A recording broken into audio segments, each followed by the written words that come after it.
il faut dire quand même que l'histoire de la photo est récente, enfin la notion même d'histoire de la photo est récente. Et il est vrai que Kertész a peut-être un rôle dans cette conception de l'histoire de la photo depuis les années 60. Sa biographie même est une certaine forme d'interrogation sur l'insertion d'un photographe dans l'histoire de la photo. Les origines hongroises de Kertész ne sont pas du tout anodines dans son parcours de photographe, dans la mesure où il est non pas influencé, mais il va rester marqué toute sa vie par ce qu'il verra en Hongrie et la façon dont il va d'ailleurs commencer à photographier. C'est-à-dire qu'il va vivre dans un milieu paysan souvent, enfin il va côtoyer très souvent le monde paysan, il va côtoyer la nature, il va d'ailleurs faire un séjour avec un apiculteur, un séjour à une époque il souhaitait devenir apiculteur et il raconte d'ailleurs que c'était la plus belle période de sa vie parce qu'il vivait dans la nature, il faisait des photographies en même temps, il s'occupait des abeilles. Et puis, il va commencer à photographier beaucoup ses proches. Donc, je dirais qu'à la fois sa culture, le milieu environnant, et puis cette gestation, je dirais, de sa photographie dans ce milieu, avec sa famille, avec ses amis, etc., vont rester, je dirais, des marques typiques de Kertész. C'est un parcours qui est très long, le parcours de Kertész, c'est 70 ans de photographie, mais ce qui le caractérise, j'appellerais ça une espèce de liberté de style et une liberté de sujet. Si on regarde toutes les images remises ainsi dans leur perspective depuis la Hongrie jusqu'aux États-Unis, on s'aperçoit qu'il s'autorise tous les sujets, du portrait, je dirais les sujets de rue, l'intérieur, la nuit, enfin, et tous les traitements aussi. C'est-à-dire que ce n'est pas quelqu'un qui pratique systématiquement la plongée, la contre-plongée, les gros plans, etc. Ce qui va faire de lui quelqu'un d'emblée à part, c'est-à-dire décalé par rapport au style, par rapport aux époques, on ne va jamais réussir à le placer dans une école, ce qui va autoriser aussi les appropriations. Par exemple, très souvent on l'aura cité dans le cercle des surréalistes, alors qu'il n'en est pas du tout. Il s'insurge d'ailleurs contre ça en disant vous pouvez me dire je suis surréaliste ou ceci ou cela. En fait, je fais des photographies, c'est tout. Mais on ne peut pas dire qu'il n'a pas de style, mais son style est un non-style par rapport à ceux qui ont du style.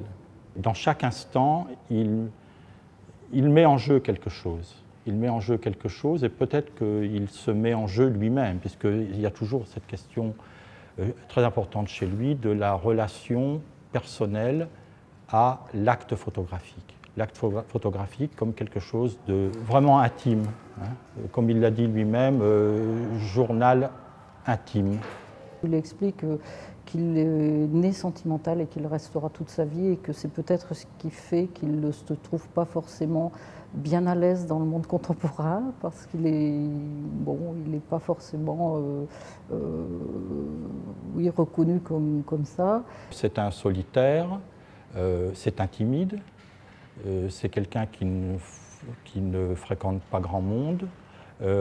Il adore marcher dans Paris, dans New York, et sans vraiment avoir le but de faire des photos. Il y a des photographes qui partent à la chasse, en quelque sorte, photographique tous les jours. Lui, il sort ou il reste chez lui en posture, en quelque sorte, à son balcon ou à sa fenêtre, quand il est dans son appartement de Washington Square, qu'il a choisi spécifiquement pour ça, cet appartement. Mais il n'a pas l'intention de faire une photo tous les jours ou à tel moment en sortant.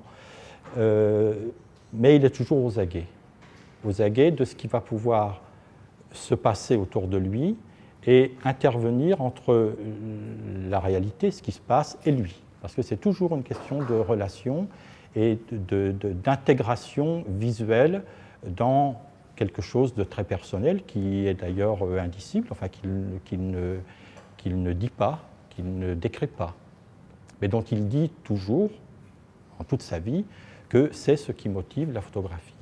Et c'est vrai que la présence d'Elisabeth reflète parfaitement ce côté non seulement sentimental, mais le sens même de sa photographie, c'est-à-dire une photographie qui s'adresse à lui-même d'abord et qui se tourne vers les gens qui lui sont proches, vers des choses qui lui sont chères, vers des choses qui lui parlent. C'est-à-dire jamais Kertész ne photographie l'événementiel. La visualisation de la question de la solitude par des images est assez prégnante, effectivement. Donc c'est pourquoi on a fait dans cette exposition une séquence sur la question de la solitude, c'est-à-dire de la représentation de personnages isolés dans un champ très vaste où ils sont un peu perdus.